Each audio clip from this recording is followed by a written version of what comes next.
జయహో BC అంటూ ఆ రెండు దినపత్రికలు ఒకటే కాపీ పేస్ట్ హెడ్డింగ్ పెట్టి, అంటే రాత్రి ఇద్దరు కూర్చొని సిట్టింగ్ చేసినట్టున్నారు.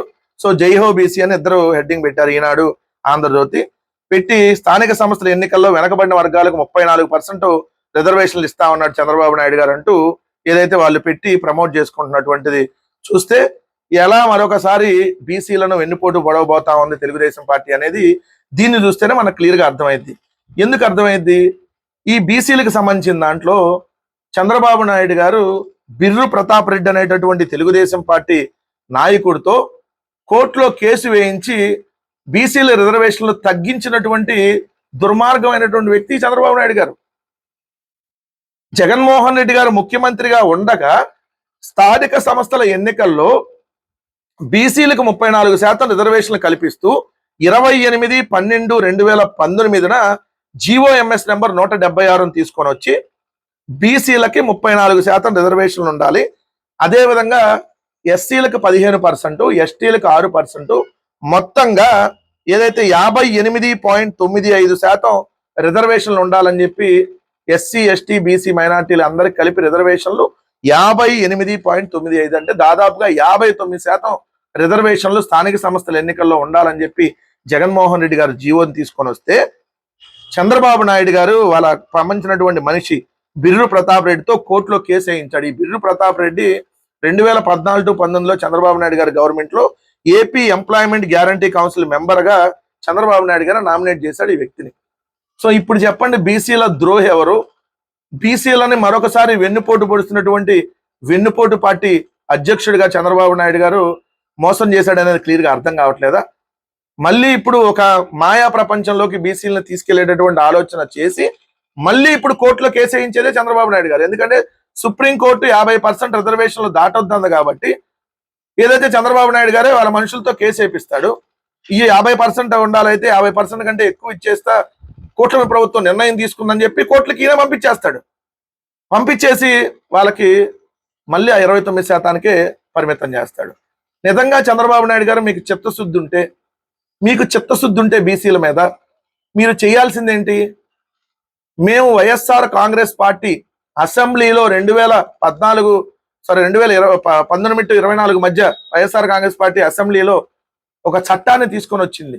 నామినేటెడ్ పదవులు కావచ్చు, నామినేటెడ్ వర్కుల్లో కావచ్చు, ఎస్సీ ఎస్టీ బీసీ మైనార్టీలకి 50% ఉండాలి, అలానే మహిళలకు కూడా 50% ఉండాలని చెప్పి.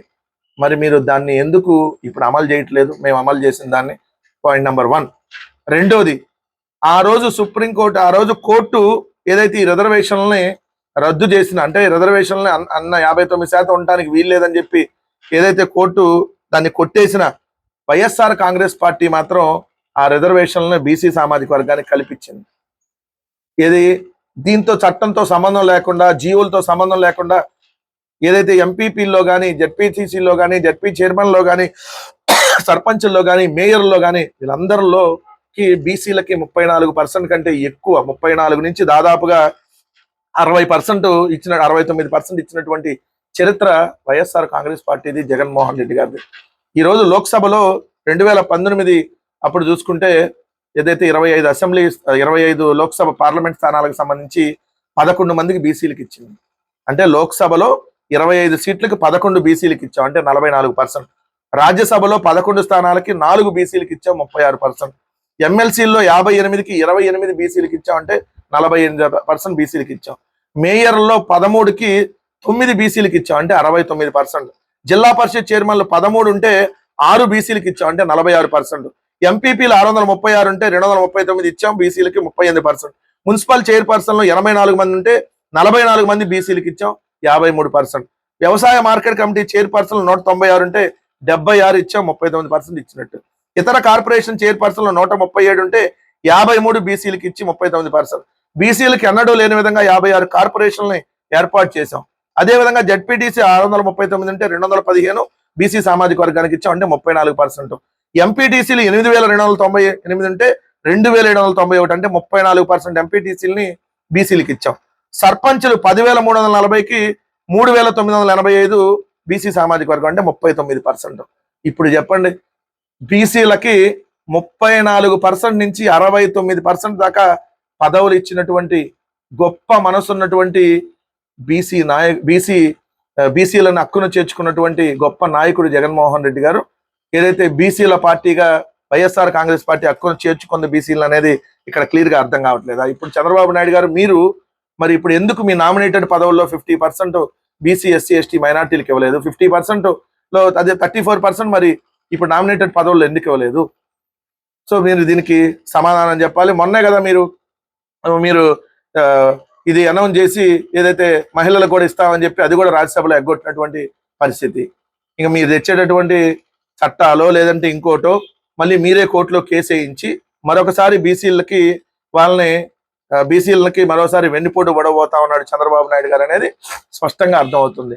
ఇంకోటి నేను అడుగుతా ఉన్నా చంద్రబాబు నాయుడు గారిని, డిప్యూటీ సీఎం పదవి బీసీలకు ఎందుకు ఇవ్వలేదా చంద్రబాబు నాయుడు గారు?